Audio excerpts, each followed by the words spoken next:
Gentlemen, what is going on today? My name is Ryan Mickler, and I am the host and the founder of the Order of Man podcast and movement. I am glad you're here, and I don't care how long you've been here with us supporting what we're doing here.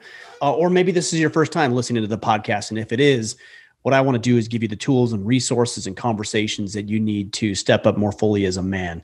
And a man is a protector. He's a provider. He's a presider. He takes care of himself. He takes care of others.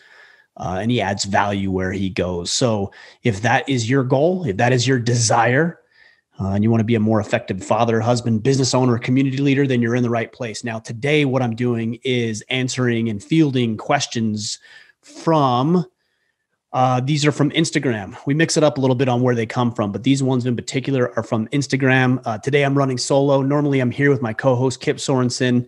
I think if you listened last week, you heard that I wasn't on that podcast. He ran solo last week. I'm running a solo this week. That's the benefit of having a partner where we can pick up where the other may leave off. So I'm going to get into it. Actually, one quick announcement before we jump into the rest of this discussion and me answering and fielding these questions. We've got our Legacy event, which is our father-son event, and that's taking place, and that's on September 23rd through the 26th. That's a 2.5-day event designed to forge tighter and deeper bonds with your son, and then ultimately give you as his father the tools and resources and guidance that you need to usher him into manhood. So that's for boys between the ages of 8 to 15. Again, September 23rd through the 26th. I got to slow down so I can get those dates out correctly. September 23rd through the 26th. You can go to orderofman.com/legacy, orderofman.com/legacy. I believe we have 8 spots left. So do that quickly. All right, guys, let's get into these questions. We'll go for about an hour or so until I get tired or we run out of questions, whatever happens first. So let's, I'm going to filter some of these because I only want to get you the best questions so that I can get you the best answers. All right, here we go. Graham Robinson.art. He says, what is one piece of advice you wish you'd been told before you had your first child? My first child is due this fall. What advice should I know, but won't hear from anyone? Well, first and foremost, congratulations. Having children is obviously an exciting time. It's a nerve-wracking time. There's going to be a lot of changes for you. Most of them are going to be good, and some of them are going to be hard. Let's be frank about that. So look, you're already getting all the advice. Here's one thing I would tell you though. Don't ditch your friends. Don't ditch your hobbies. Don't ditch your activities. It's going to be very tempting to do because you've got this newborn that you want to take care of. And that's right. That's noble. That's good. You've got your wife who you want to take care of as well. And that's right. And that's noble. And that's good. But if you don't figure out a way to continue to maintain your own activities, your own friendships, your own hobbies, you're going to get burned out and gassed out very, very quickly because at times it can be exhausting, especially when, you have a newborn and the baby's crying and pooping and your wife's stressed out and you're stressed out and everybody's stressed. So you need to have an outlet for that stress. Everybody's going to tell you how to manage the home and how to support her and all of that stuff should be taken care of. But don't forget to take care of yourself. So many men do. And I think generally they do it for noble reasons because they want to take care of their baby and be with their baby, and they want to take care of their wife and be with their wife. And that's an important factor. But figure out a way to make sure you are still taking care of yourself. Otherwise, you're going to get exhausted and it's going to be a longer road than it needs to be. So I hope that helps. This is from Fire and Iron Podcast. What are 3 non-negotiable rules for building a successful podcast? Well, fortunately, we have built a successful podcast. We have been downloaded over 35 million times. We've been recording now for 6 years. I want to say we're at 700 plus episodes. That's our interview, our Friday Field Notes, and this, You're Asking Me Anything. So we've done it and we are doing it. There's still a lot of work to do. There's still a lot of people I want to meet with and talk with. So I feel like we're scratching the surface, but in a lot of ways, we've had tremendous success. And that's in big part to you and your support and you leaving ratings and reviews and taking screenshots and sharing them. So that stuff goes a long way. I really appreciate you doing that because we are a grassroots movement. And it's important that you guys share. If you have valuable information, then share it. and you've been doing that. I ask you to continue doing that. So what are 3 non-negotiables? Number 1, I think you really need to take a hardline stance on some issues. Most people are afraid of doing this because they're afraid of rubbing people the wrong way. You're going to piss people off. It comes with the territory. And so if you aren't willing to take a hardline stance on certain societal issues, I know this is geared, I believe, more towards firefighters. There's going to be some things that you need to be willing to talk about in a firm but fair way, I would say, even commentary, but also making sure that everybody knows where you stand. And so many people won't do that because they want everybody to like them or everybody to approve of them. And you got to be careful doing that, because if you become so bland in trying to win everybody over, you're not going to win everybody over. You're actually going to turn off the people who could have been inspired or led by what you had to share, but you were too afraid to share it. I made a post, I think, on Twitter the other day, and I said something along the lines of, if I'm pissing off the right people, it's a pretty good indicator that I'm saying the right things. So I don't set out to piss people off, but that's important. Number 2 is do it differently. You know, if you're doing it like me or doing it like Rogan or doing it like Jocko, whoever it is you listen to, Andy Frisella, a bunch of these guys that have been on the podcast and are tremendous podcasters, it's already out there. It's already out there. Somebody's already doing it like that. So don't try to tap into that market. Create your own podcast, create your own sound, your own vibe, your own feel, your own tempo and pace, and do it in a way that is you, uniquely you, because you're going to be a lot more engaged when you do it that way. And you're going to attract people. Because if people wanted to listen to Rogan instead of this podcast, they would just go listen to Rogan. They don't need to listen to me mimic Rogan. If people wanted to go listen to Jocko instead of this podcast, they don't need to listen to me. They just go listen to Jocko, right? So don't be the next best whoever, be the best you that you can be when it comes to podcasting. And then the third non-negotiable for me is just hyper consistency. You know, we started in March of 2015. So that's over 6 years now. And I have not missed a single episode. Not one episode. There was almost one that I missed. And I ended up doing it late night because I had forgot. I don't know how I forgot, but I forgot about it. I ended up doing it with Kip Sorensen late. We were at a jiu-jitsu immersion camp, Origins immersion camp. And we cranked it out. It must have been 9, 10, 11 o'clock at night, hit publish. And so we published it before the stroke of midnight. But you got to be consistent. And I've told people, I personally don't have the luxury of not being consistent. Like, I'm not interesting enough. I'm not entertaining enough. There's so much noise out there. There's so many podcasts out there. And if I don't show up, I feel like a lot of people would say, hey, where are you at? But I think most people would probably say, oh, I guess he's not doing his thing anymore. And they would just go on and find the next best thing. So be consistent. There you go. There's 3 tips. All right. Again, I'm going through my phone live because I don't want to prepare or over prepare for these things, because I want to give you a very candid answer. So I'm just going through these comments and trying to pick the ones that are going to resonate the best with you guys. This one is RDB Smiles would love to know your thoughts on building a biz with little or no funding. Have you, for instance, ever obtained a bank loan, small business loan to operate and pay yourself while trying to grow? I'm probably not the best guy to ask on this. In fact, I'm not the best guy to ask on this, because I have never built a business with anything other than paying for it myself and bootstrapping to the best of my ability. I started a financial planning firm that was very profitable and did very well. I started this podcast, obviously, like I said, 6 years ago, very profitable, does very well, even better than the financial planning practice.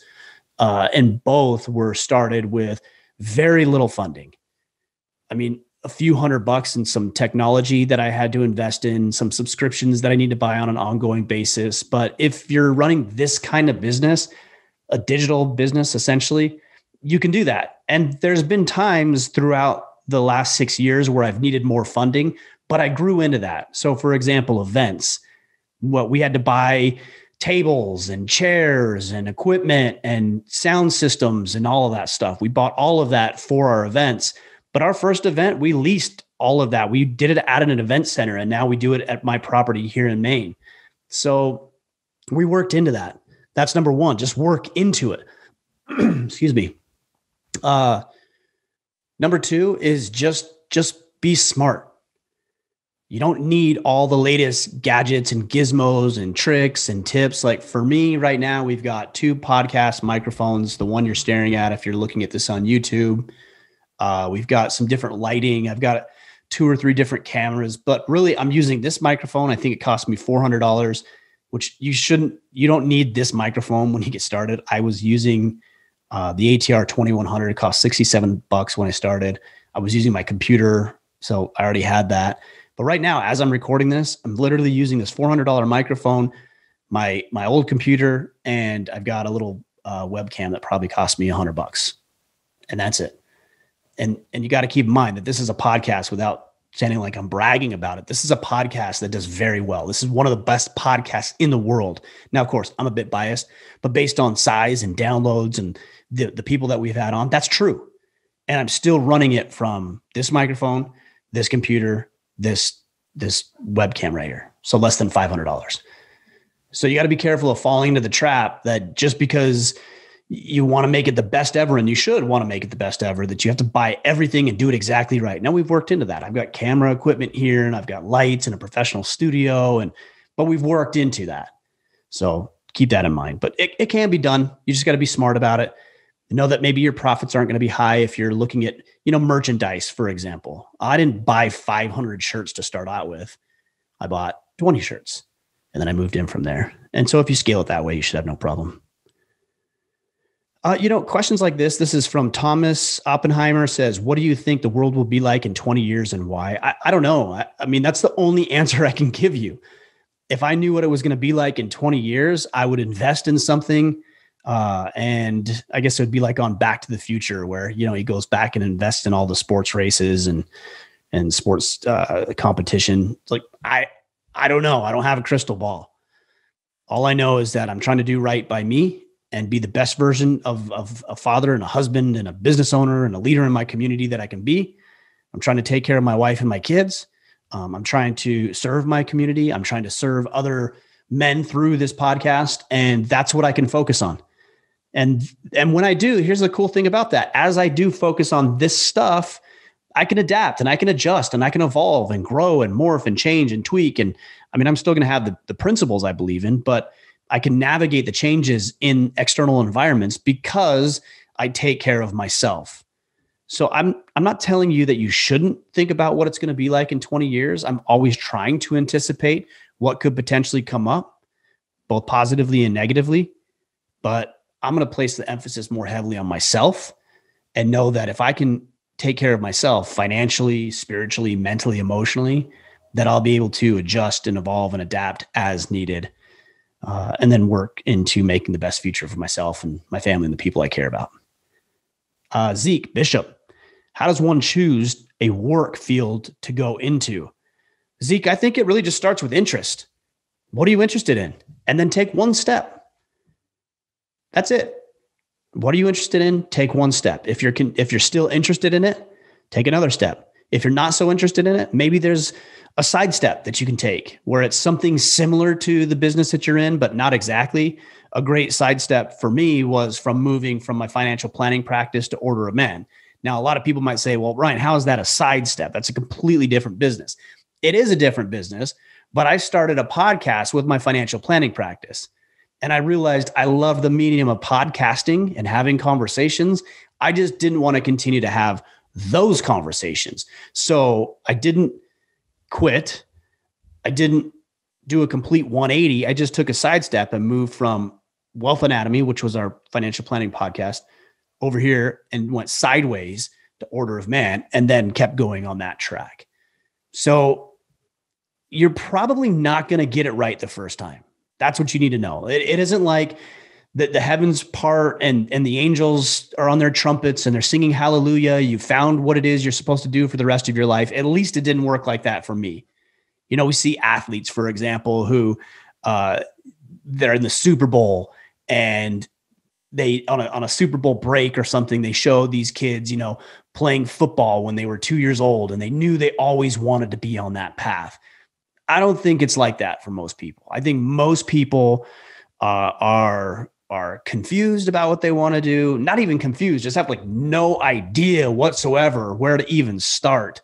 And so what I would say is I would just take a long, hard look into what you're interested in, or even where you're at. How can you improve and make the environment in which you currently are, your work environment, in this case, how can you make it better than it currently is? Because if you can make it better than it currently is, you might find something that you're very suited for. Now, I will share a couple of questions that I would ask myself. Number one, what am I doing when time goes the fastest?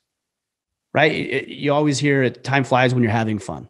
Well, if you're doing something and time is just going fast as can be, it's a pretty good indicator that you're immersed in it and you're not worried about how long something's taking you. That's an indicator. That's not an answer. It's an indicator. The other thing is, if money were not an issue for you, no concern whatsoever, how would you be spending your time? What would you be doing? Now, a lot of guys will say, like, I'd be drinking a beer on the balcony, or I'd be on the golf course, or what. Like, good. I get it. Like, of course, sure. Have some time and vacations, but I don't think you do that. I wouldn't do that. I may do that for like a weekend, but if you're anything like me, I can't sit still. I don't even understand, or I can't even fathom the concept of retirement, the way that it's been described to us. Like, you just ride off into the sunset and play golf, and like that sounds miserable. I got to be doing something. I got to be moving towards something. So I get the joke, right? Like, what would you do? I just, sit around and drink beers and cigars and just live life. Like, I get it. Okay. But really, if you're an ambitious man, you're not going to do that for very long. What would you be doing? And, maybe golf is the answer. Well, okay. Can you start teaching people how to play golf?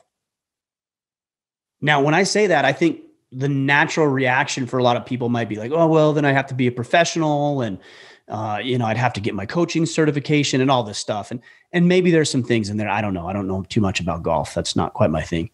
But I look at men like John Dudley, for example, who is a world-class archer and hunter. And he is a phenomenal coach in the world of archery and bow hunting. And he's made himself into that over decades and decades of doing this work. He's turned this what was probably at one point, and probably still is, a very like a live type coaching session, but he's done a lot online too. Okay. He's moved into that realm, but he's always really enjoyed this, and he's made a profitable career out of doing something that he really likes. And we can all do that. That's pretty cool. So again, what are you doing when time goes the fastest? What would you do if money wasn't an option? And the third question I would ask is, what are people asking you for advice about? Right? Because if they're asking you about hiking or physical fitness, or how to fix their computer, or how to build an app, or how to play the guitar, or how to train jujitsu, or any number of things that it could be, how to shoot a firearm, how to paint, how to take pictures. Like, there's a billion things it could be. If people are asking you about that and you're getting that request over and over and over again, there's a pretty good indicator that people are looking at you as some sort of an expert. Now, you don't have to feel that way. In fact, a lot of guys don't, because they have imposter syndrome. Oh, who am I to teach somebody about photography? I never took any lessons. Well, that doesn't mean that you can't teach other people how to do it.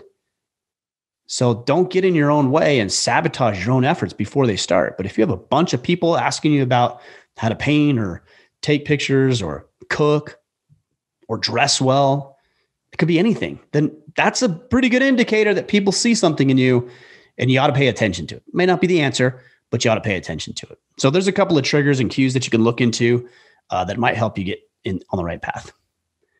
All right, let's go to, this is from Kyle D. Shields. If Order of Man didn't exist today, what career would you have imagined yourself in? Kyle, I really don't know. I was in the financial planning practice, and I've got a very close friend in the financial planning field as well. And I remember telling him, like, I'm not going to be doing this forever. I liked it. I found value in it. I felt like I was helping people. It was a good thing, and it was right. And it was a good career for me. I was able to be home with my family most of the time. And there was elements of it I really enjoyed, but I knew that just wasn't it for me. But look, if I wouldn't have taken this first step into Order of Man in March of 2015, I would actually probably still be doing that unless something else came along. And I can't envision what that would be. So for me, it would be the financial planning thing, or I'd be working on this. People say, well, what if this was gone? Well, then I'd start it. So I don't know. I don't know what it would be outside of that. The enlightened monk.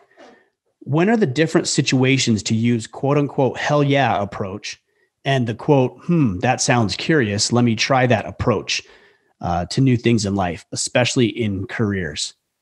I actually don't think they're mutually exclusive. I don't think the hell yeah and that sounds curious type approaches are mutually exclusive. I don't think it has to be one or the other.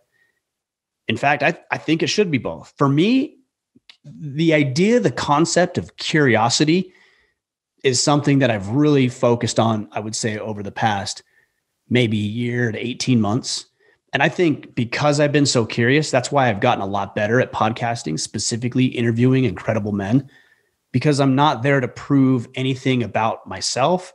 I'm really actually genuinely curious about what makes these guys tick and how they've been successful and what strategies they're using, what mindsets they've adopted or developed.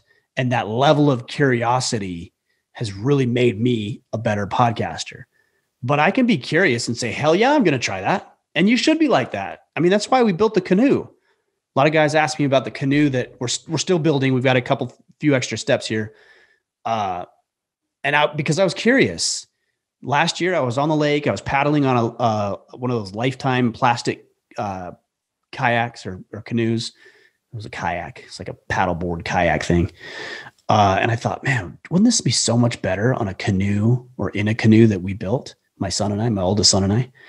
And that was a little bit of curiosity. And because I was curious, I said, hell yeah, let's do it. Now, I don't think you have to burn the boats or burn old bridges in order to say hell yeah. And in fact, I wouldn't do that. I would advise against doing that because you never know if things are going to work out. But yeah, I think you should do both. Hey, I'm curious about that. So hell yeah, let's give it a try. And then you go all in, you do it. Because if you're just going to dabble and dip your toe in the water, there's elements of life that sure, like, hey, maybe I want to learn how to play the guitar. Okay, well, are you going to go start a rock band? Probably not. Most of you probably don't even have a desire to do that. But to learn how to play a few songs around the campfire for your family, sure. Or to pick up the ladies, sure. So that might be a dabble. This is curious. Let me try it out. So I think you know where to find that line. But again, they're not mutually exclusive. You should be saying both. All right. This is from Raccoon Baguette, which I like that name, Raccoon Baguette. On the bad days after you hit that rock bottom, was there anything you did to motivate yourself to get yourself together? You use the phrase get yourself together. And that's what I did personally. Is I said, it's time. Get your shit together. And there was a lot of self-talk. There was a lot of negative self-talk too. A lot of dark days when my wife left and the business wasn't going well and I was overweight and out of shape and life wasn't all that good. There was a lot of negative self-talk, but there was enough positive self-talk that said, Ryan, it's time. You got to get going. And I had good people in my corner. I had my mom who always supported me. I had friends and I was making new friends. And I had advisors that I had hired from my financial planning practice. And these people were pushing me in the right direction and asking me questions and helping me get back on track. And so some of it was me like, okay, it's time. I drew upon past experiences where I've had success and I looked at those and thought to myself, I can do this again. I did it before. I can do it again. And again, I had other good people in my corner because sometimes you alone just isn't enough. I wish it could be. And it can be if you're disciplined. We hear a lot of people say, well, motivation is overrated. Just be disciplined. And I understand the sentiment. And at times it's right. But if you're depressed and you're at rock bottom and you're downtrodden, that's going to be a little harder. So having the right people in your corner, a band of brothers who are going to hold your feet to the fire and tell you what needs to be told and do the things that need to be done, that's going to be a huge advantage for you. So Get around the right people. And by the way, if you're around the right people doing good things, enjoying life together, it's infinitely harder to feel shitty about your situation. I remember when I was down, it was when I was alone. It was at night. Everybody was out doing their thing. I was thinking about what my wife was doing, and that was a hard time. Excuse me. But it wasn't until I got around those other people, started to engage in life again, and it was like a snowball. You know, it starts at the top of the hill. You build a compact ball, you roll it down the hill, it gets a little bigger, a little bigger, a little bigger, a little bigger. And eventually it's this huge boulder of a snowball that you wouldn't want to get in the way of. Well, that's what it is when it comes to quote unquote motivation. There might be just a little spark, and just act on that little spark. If you're feeling like right now, hey, you know, maybe I should go to the gym, then go to the gym. I'm not telling you to lose 100 pounds. I'm not telling you to have the perfect workout schedule or regimen. I'm just telling you, hey, if I feel like going to the gym, go to the gym. If you feel like going to church, go to church. If you feel like calling one of your old friends and asking if he wants to go to the game or come over for fight night or just go to dinner or grab a beer or whatever, do that. Just make that call. And you don't need motivation to do that. You just need to make the decision to do it. Have some faith that it's going to move you in the right direction. It's not going to solve all of your problems, but it's going to move you in the right direction. And that's what you want. You want to be moving in the right direction. Mark, PMW, how can one prepare for an upcoming career change, especially when you have no experience in what you're going into? This is simple. You get around people who are already doing it. That's how you prepare for it. There's going to be a lot of doubt and uncertainty and unknown, but get around people who are already in the career that you want to get into and ask them questions. Ask them smart, intelligent, thoughtful questions that you really have the desire to learn about. And that's going to help them because they're going to have to explain things to you, which is always good for people. And it's going to obviously help you because you're going to get some insider knowledge that you wouldn't even thought about without doing that. It's amazing to me how often we as men isolate ourselves or beat up on ourselves because we think, man, I should just have everything figured out and have all the answers. And I don't want to ask that guy that one question because what if he thinks I'm an idiot? And I should already know this. Well, you don't know it. How could you possibly know what you don't know? It's not possible, right? So how do you prepare for a career change or anything that you don't know about? You talk with people who know about it. You jump online, you study it. You get external information and you put it into your brain. And then you're more prepared with what you have to deal with. Now, there's still going to be uncertainty. There's still going to be doubt and fear and hesitation. That doesn't go away, but it mitigates it. Right? It helps. It hedges against it. So let's stop isolating ourselves and let's start banding together. That's part of the reason we started this movement. It's also part of the reason we call it Order of Man. Order, group, society, brotherhood, fraternity, men bonded together, working together. None of this lone wolf type stuff. Finding other men, getting men in your corner who know different things than you, that you can learn from and that you can teach in the things that you know more about life than them. This is why this work is so important. Next question. The Designed Man says, do you have any current coaches, mentors that you regularly meet with? So I'm going to assume, the Designed Man, that when you're talking about this, you're talking about coaches and mentors specifically for, I would say, life and or the business. That's probably what you're talking about. And I actually don't have any coaches in the moment for those two places. I've got a couple of physical fitness trainers. One is Josiah Novak. The other is Sean Moore. Excuse me. A little congested today, guys. Sorry. I've got Pete, who trains me with jujitsu. I've got other men in my corner. I've got spiritual advisors.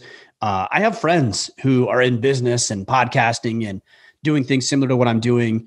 We're not in a formal coach mentorship role currently, but I have been in the past, and I will be again as I have needs and desires and things I want to do and things I want to accomplish. I think the value of having coaches in your corner cannot be overstated. It's so important. And it's funny because you'll hear a lot of guys who will say, like, I'm not going to pay for friends, or I'm not going to pay for that. Again, that comes from a place of arrogance and ego. I should know it all. I should have everything figured out. Well, you don't. So get those coaches, get those mentors. I currently don't have those specifically when it comes to business currently, but other facets and areas of life, yes, absolutely. All right, let's get to, this is from Catholic Crusader 1. What advice would you give to teenagers, it's worded a little weird here. What I think it's saying is, what advice would you give to a teenage boy in his age? It really depends, because 13 is different than 18. At 18, I would say it's time for you to leave the nest. It's time for you to experience life, to create experiences, to create opportunities, to get as many different ideas and travel and all this stuff under your belt, because you're going to be able to draw upon that for the rest of your life. At 13, I would say you should listen to your mother and father. You should work on your physical fitness. You should get your schooling done and be diligent. And you should start thinking about what you want to accomplish in life. You don't have to have everything mapped out and laid out, but what are you interested in? Do you want to be in the medical field? Do you want to speak in public? Do you want to be an athlete or some sort of a performer? Like, what is it that you want? Start thinking about that so you can tailor your goals towards those things. So again, the big difference between a 13-year-old and an 18 or 19-year-old. So maybe you could be more specific and I can give you a better answer on that one. Here's a good one. This one's from Spencer Delaney. Spencer says, how do you get on the same page as your spouse? This can be in regards to anything really, political, medicinal, et cetera, et cetera. Open your mouth and communicate. You're not going to read her mind. She's not going to read your mind. And even in verbal communication, there is miscommunication. So you need to open your mouth and you need to share what's on your mind, what you dream about, what you desire, what you fear, what you want, everything. Talk about it all. And then ask her the same questions. What do you want? What do you fear? What do you think about this situation? Our kids are dealing with this. I'm dealing with that. What do you think about politics? What do you think about religion? Think about all this stuff. Talk about it. And don't just talk about it and say, hey, I checked the box. Yep, she's Christian. I'm Christian. Good. Okay. Yep, we're good. No, like, that's the starting point. And then you have to do it every day. You have to talk with your wife. And it's not, hey, hon, how's your day? I mean, that's an important question. If you really care about knowing, that's an important question. But it's real questions. It's real questions. What do you want most out of life? What do you think about where we're currently at? Where do you want to live? What do you want to do when the kids are gone? Or when do you want to have kids? And if it comes to discipline, what do you believe about that? Like, these are all questions that you can ask. It's so easy. And yet we don't do it because we're lazy or because we think we know the answer. You don't know the answer. How do you know the answer? You ask and you listen. And by the way, even if you ask and she gives you an answer, don't assume that's exactly correct. And I'm not saying she's lying to you, but she may not fully know. And you may not fully know the answers to those questions. But by the way, they evolve over time. I could ask my wife about, hey, where do you want to live when we get married? And she could say, I want to live in Southern Utah my entire life, which is what she said. And here we are now, 17 years into our marriage, living on the other side of the country because it evolved. It changed. The dynamic changed. She changed. Priorities changed.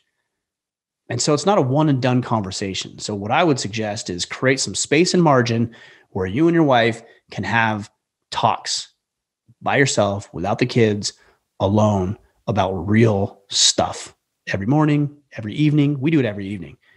After the kids are down, she's settled in, I'm settled in. These are the things we're talking about. These are the things that we're addressing. And you got to do it every day.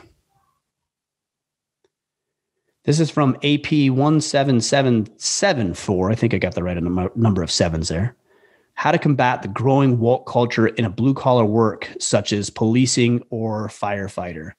Look, I'm obviously in neither of these lines of work, but what I would say is that you really need to get yourself in a position of leadership.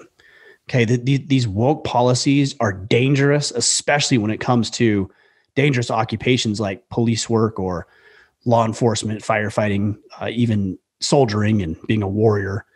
This is dangerous work. There's obviously a heightened sense an element of danger and risk, and these woke ideological policies and ideas are undermining the mission at hand. You've seen, some of you anyways, have seen some of these videos that the Army has come out, and they're more concerned with diversity and inclusion and what's your background than they are about what the actual mission and task at hand is. CIA is doing the same thing. The Central Intelligence Agency. These are departments, organizations, and agencies that are designed to keep us safe, designed to fight our enemies, designed to enforce the law, and we're more worried about diversity and inclusion. That's dangerous. Okay, so you need to play the game well. Learn how to play the game, because there's a political game at every organization, and you need to learn how to play it. A lot of guys will gripe and moan and bitch about it, and I get it.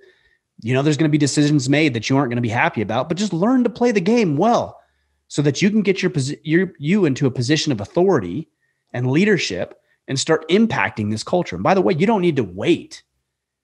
All right. What I want is for somebody who may not agree with me, and there's plenty. And I've had people say this, and this is a great compliment to me. At least I take it as a compliment. Well, they'll say things like, Ryan, I don't agree or believe in everything you say, but I really appreciate, fill in the blank. I really appreciate your boldness, or I really appreciate your conviction, or I really appreciate how, even though I don't agree with it always, that you're always willing to share what's on your mind, or I really appreciate your work ethic. That's a great compliment. And I want people who don't agree with me to see, at least at a minimum, to see me as somebody who is attempting to be as honorable and virtuous and capable and courageous as I possibly can be. So even though they may disagree with me, there's elements that there's still a level of trust. That's what you want. You want to develop trust. If you can develop trust across political aisles, across some of these ideologies, it begins to break them down. And why do we trust people? Because they know what they're talking about. They've shown, and they have a track record of getting the job done. They're open-minded to other ideas and concepts. They include other people in decision-making processes. This is leadership 101. The more you can get other people to trust you through your behavior, your words, and their alignment with your actions, the more likely it is that when you speak, even though they may not totally agree with it, at least they're going to listen. Hey, you know what? I don't really agree with Ryan on this, but man, every other time I've heard him talk, like I've been right on board and right in sync, and I like what he has to share. So, I'm going to listen to this. Has anybody ever changed your mind about who they are or about a certain concept? I've had plenty of conversations with people that I adamantly disagree with, and yet I respect them enough to listen, to really try to understand where they're coming from. And there's been situations where I saw a perspective that I'd never considered before. And there's also been situations where I'm like, no, I still don't believe that. I still don't think that's the best course of action. And I believe mine still is. But develop and build that trust. And as you do, and you treat people with respect and you treat them fairly, then you'll get yourself in positions of authority and influence where you can make sure that you're teaching other people these same things. Real BA Brian, I think, or I don't know what it is. Barbarian or Brian something. Do you have scientific resources for not receiving the vaccine? I probably shouldn't have read that. You just go Google that. I mean, you can find anything you want. You can find reasons to take it, reasons not to take it. There's plenty of studies that suggest that, if you're young and healthy, that the vaccine isn't going to be as important for somebody who is, older and maybe has some underlying health issues. You can find that stuff out there. So if you're interested, go find it. You can hear my kids laughing in the background. I don't know if you can hear them or not, but I can hear them back there playing. That means it's almost time to wrap this podcast up and go play with my kiddos, which I'm going to do this afternoon. All right. Ben Kerfman, how to be a more capable man who can protect and provide for loved ones when dealing with severe chronic illness. Very broad question. Get yourself physically fit. I've talked about this stuff so much. I mean, you can go listen. You can go listen to previous podcasts, get yourself physically fit, get your financial situation dialed in, get your mind right, do hard things, have some sort of a frame of reference for what is challenging and what is not. These are the things that I've talked about for so long. I would also give you another resource. Go read Sovereignty, which is a book I wrote in 2018. Man, time flies. It's called the Sovereignty, the Battle for the Hearts and Minds of Men. Go read that because that'll be a great resource, including another resource, a free resource for you, orderofman.com/battle-ready, which will help you map out the next 12 weeks. And when you map that stuff out, you're going to be much more effective in your own life, which will give you the capacity to be more effective in other people's lives. I'm looking for the next question here. I have one close family member in particular. This is from Austiny36. I have one close family member in particular who is against what I'm learning on this podcast, saying it's toxic masculinity. I know you hate that term as I do, but how do I handle the situation and help her see that it's making a better person rather than making me more toxic? This just might take time. And she's going to see, I think it was she. Yeah. She's going to see through your example, through your actions, that you are being more effective or you're not. And if you're being more effective, then you have an opportunity to explain the things that you've learned about being a man and physical fitness and what our role and responsibilities are. But it's just going to come over time. You got to consider also that there's so much conditioning going on in society. You know, for every one podcast conversation like we're having here about masculinity and how important it is in society, there's probably 10 or 100 or 1,000 or more conversations taking place about why men are evil and why they're all toxic and why they're destructive and dangerous to society and why we live in a tyrannical patriarchy. So this is the conditioning, depending on her environment, that she's receiving. So you've got a tall order. What I would say is that if these are things that you argue about, don't allow somebody to bring you down into an argument, because they're only going to use that as fuel to say, see, if you get in an argument and you start debating and you lose your temper and you lose your cool, then they're going to use that against you. So you have to be, I was reading Tim Grover's book, Winning, last night. I was finishing it up and he was talking about being like Teflon, just letting that stuff slide. And there's another book called The Four Agreements by Miguel Ruiz, I think is the author. And one of the agreements is not to take anything personally. And I'm not the best at this. These are things I'm working on as well. I'll be the first to admit, because I do take things personally, but try not to. Try not to, just let it slip off of you. Let it slide right off of you and just maintain that cool, calm, collected presence about you. Because some people just like to argue. Some people like to be trolls. Like we hear about the internet trolls. Well, there's real life trolls too. And they know what buttons to push. And they might not even believe all the things that they're saying, but they like to push on you and they like to poke at you, like to get you riled up. They like to test you. And then they actually, in a lot of ways, are setting you up for failure because they're trying to get you to stumble and trip over yourself, not only in your debate tactics, but the way that you show up. And as soon as you do, the moment that you do, they're going to pounce on that and say, see, what you're learning is bad. Don't give them any ammunition. Rise above it. Be that Teflon type guy. Things just slip off, slide off, cool as could be.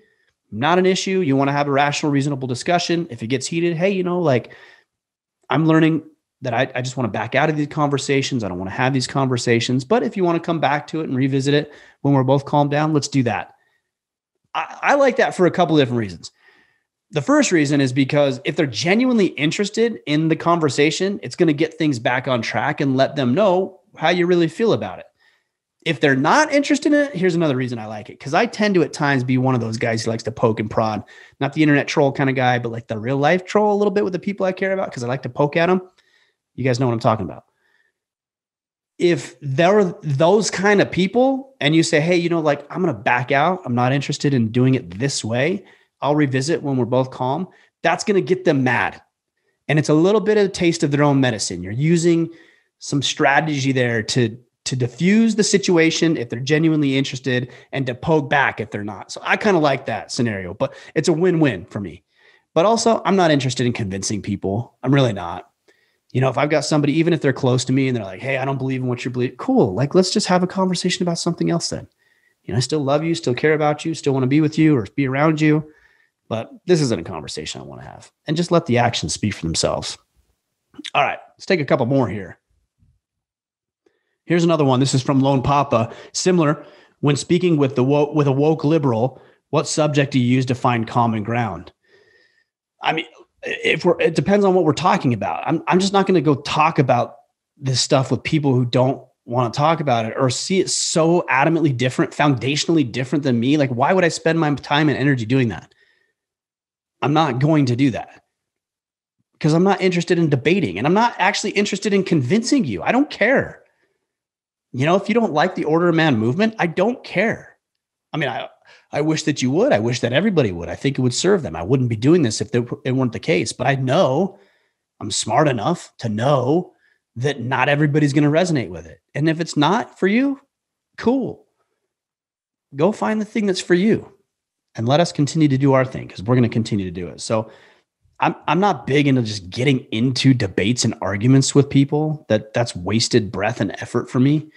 But if you do want to find common ground, the best way to do that is to ask questions. Hey, why do you think that?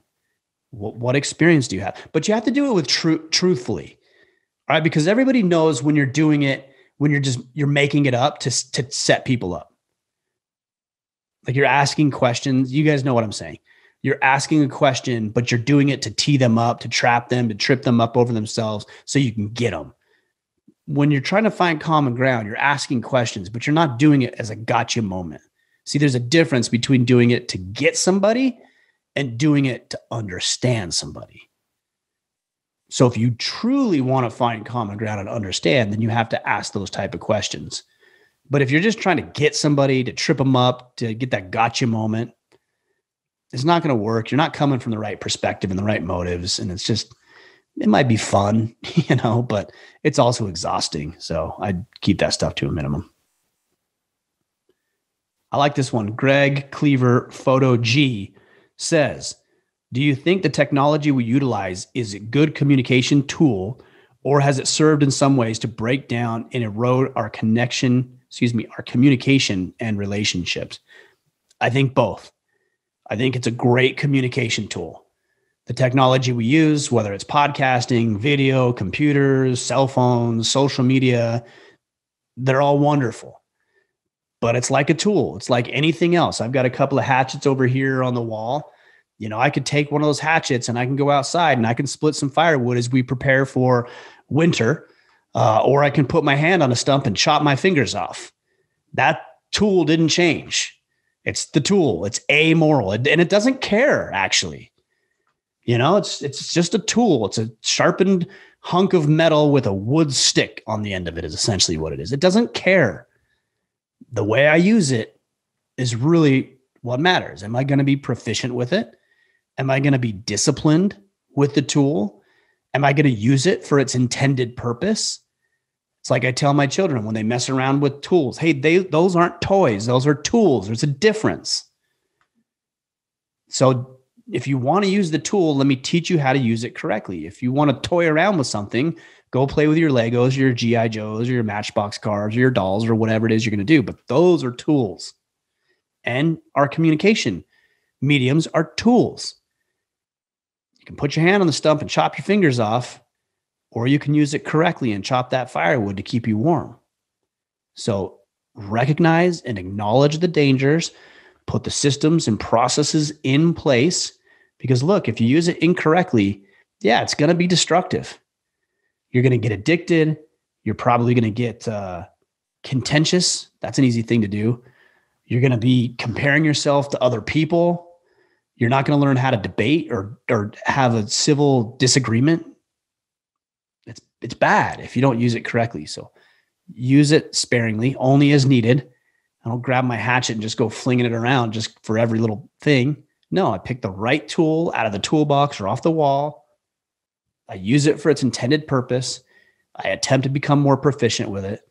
and then I clean it, sharpen it, store it, and it's there ready to use next time I need it. This is from, I'm assuming it's Nate Hilsey N8 Hilsey or Nate Hilsey, military or college. I don't think one is better than the other. It's really depending on your situation. If you need to go to college because you need to obtain a degree in order to become a doctor or an attorney or a lawyer or a CPA or something in the medical field, then yeah, probably college. But if you have the desire to serve in the military and you want to earn some benefits for potential college down the road and you want to see the world and you have a desire to protect and defend our way of life, then military. Both are good options.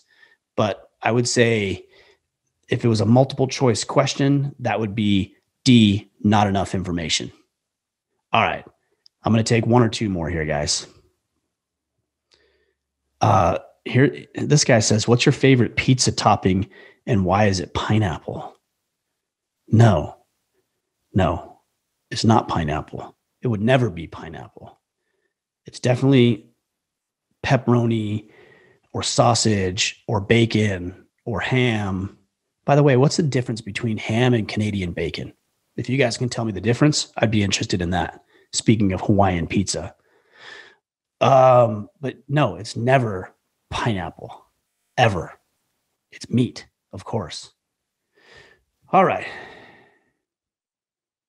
What's your absolute, this one's from Redneck Genius. What's your absolute immovable baseline for the days you wake up feeling like shit and hating the world?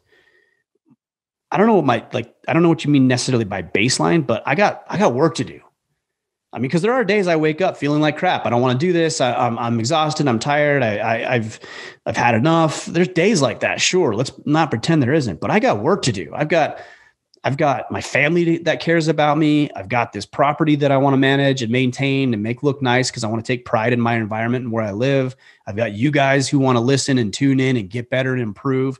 Like, I don't have enough time to feel crappy about myself and just wallow in my own self-pity. I can do it for a minute or two, and then I got to slap myself out of it and get to work because I've got a family. I've got 4 kids. I don't have the luxury of having like bad days. I mean, some days are better than others, but I still have obligations. My responsibility to them doesn't go away just because I'm feeling like crap. Same thing with my wife. Same thing with you guys. So for me, it's a sense of duty, I guess. You say, what's your baseline, immovable baseline for the days you wake up? For me, it's a sense of duty. Like I have duties that I've committed to. I've committed to my wife. I've committed to my kids. I've committed to you guys. And how I feel about it after I've committed is irrelevant.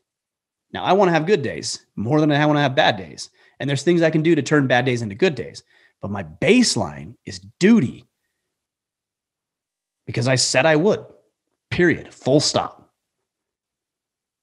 Let's take one more. I like this question because there's something in this question that I'm going to address with you guys here in the next couple of weeks. This is from Joe Langley 1. He would like to hear some thoughts on encouraging kids to follow in the family business versus building something of their own. Here's what I would say, Joe, is look for their interests. I used to be that guy who's like, I want my sons and my daughter to do everything I want to do. And I want them to act like me and behave like me and think like me and be interested in the same things as I am. And why? It's exhausting and they don't enjoy it. And life isn't always about finding things that are just enjoyable. I'm not saying that. But why would I force them to do something they're miserable about? Like sports, for example. I have one son that loves football. I have another son that likes baseball. I have another one that just wants to wrestle with me the entire time. That's all is good. All of those are good. You're active, you're in sports, you're competition, you're learning from other people. It's all good. And it doesn't need to be the one thing. So what I would say is really look for what they're interested in. If they're interested in the family business, groom them into the family business. My oldest son is very, very interested in it. More to follow on that in the coming weeks. My other kids, they're younger, but as of right now, they don't seem to express that much interest in it.